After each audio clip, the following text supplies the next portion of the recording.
రైతు సంక్షేమమే ధ్యేయంగా కూటమి ప్రభుత్వం పనిచేస్తోందని ఉదయగిరి ఎమ్మెల్యే కాకర్ల సురేష్ అన్నారు.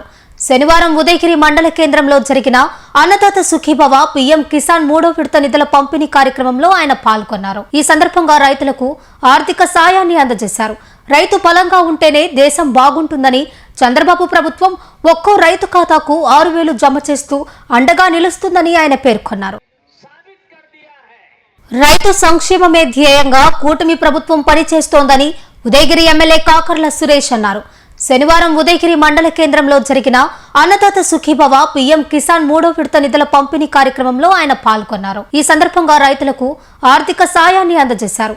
రైతు బలంగా ఉంటేనే దేశం బాగుంటుందని, చంద్రబాబు ప్రభుత్వం ఒక్కో రైతు ఖాతాకు 6,000 జమ చేస్తూ అండగా నిలుస్తుందని ఆయన పేర్కొన్నారు. శ్రీ నరేంద్ర మోడీ గారి నాయకత్వంలో, అలాగే మన కూటమి మన ముఖ్యమంత్రి వర్యులు బాబు గారి నాయకత్వంలో, అలాగే జనసేన అధినేత పవన్ కళ్యాణ్ గారి నాయకత్వంలో, అలాగే మన బీజేపీ రాష్ట్ర అధ్యక్షులు మాధవ్ గారి నాయకత్వంలో, అలాగే మన యువనేత భవిష్యత్ నాయకులు మంత్రివర్యులు శ్రీ నారా లోకేష్ గారి నాయకత్వంలో రైతు ప్రభుత్వంలో మనం ఈ రోజున 19 నెలల్లో చేసుకున్న కార్యక్రమం ఇది. 3వ విడత అన్నదాత సుఖీభవ. 3వ విడతలో 6,000 రూపాయలు వేసుకుంటే, మొత్తం కంప్లీట్ చేసుకుంటే మనకు 20,000 రూపాయలు ఈ సంవత్సరం రైతుల అకౌంట్ లో పడడం జరిగింది. మొత్తాన్ని చూసుకుంటే ఉదయగిరి నియోజకవర్గంలో 88 కోట్ల రూపాయలు రైతుల అకౌంట్ లో పడడం జరిగింది. దీంట్లో పిఎం కిసాన్ కింద మన సెంట్రల్ గవర్నమెంట్ నుంచి కూడా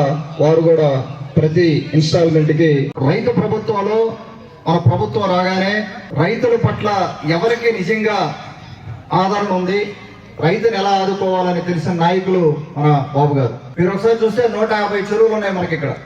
150 చెరువులకు కూడా నీటి సంఘాల ఎలక్షన్స్ పెట్టారు. నీటి సంఘం చైర్మన్ పెట్టాం. గత వైసీపీ ప్రభుత్వంలో జరిగిందా? అది జరగలేదు.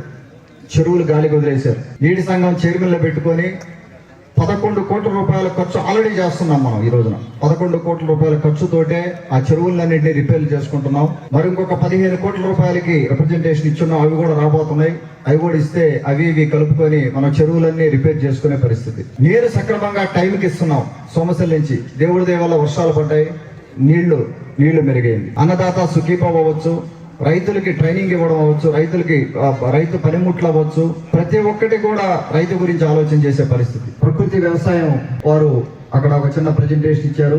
అంటే న్యాచురల్ ఫార్మింగ్ లో వాళ్ళు పండించిన పంట అక్కడ డిస్ప్లే చేయడం జరిగింది. వారితో కొంతసేపు మాట్లాడడం జరిగింది.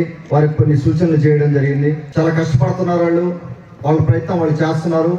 కానీ మన రైతు సోదరులు కూడా వాళ్ళతో కలిసి పనిచేసేదానికి ముందుకు వస్తే, మనకు ఏం కావాలి, రైతుకి ఏం కావాలి, వాళ్ళు ఏం చేస్తున్నారు, వాళ్ళ ప్రాక్టీసెస్ ఎలా ఉన్నాయి, అవి మనం రైతు చేసుకుంటే మనకు లాభసాటిగా వెళ్ళగలమా, లేకపోతే రాబడి పెరుగుతుందా తగ్గుతుందా, ఇవన్నీ కూడా రైతు గారు తెలుసుకోగలిగితే ఖచ్చితంగా మార్కెట్లో రేట్ వచ్చే అవకాశం ఉంది. ఆర్గానిక్ ప్రొడక్ట్స్ అని అమ్ముతుంటారు. ఇతర దేశాల నుంచి ఏ దేశం పోయినా ఎక్కడ పోయినా కూడా ముందు ఈ రోజుల్లో ఎక్కడ చూసినా కూడా ఒక ఆర్గానిక్ ప్యాకెట్, ఒక రెగ్యులర్ ప్యాకెట్.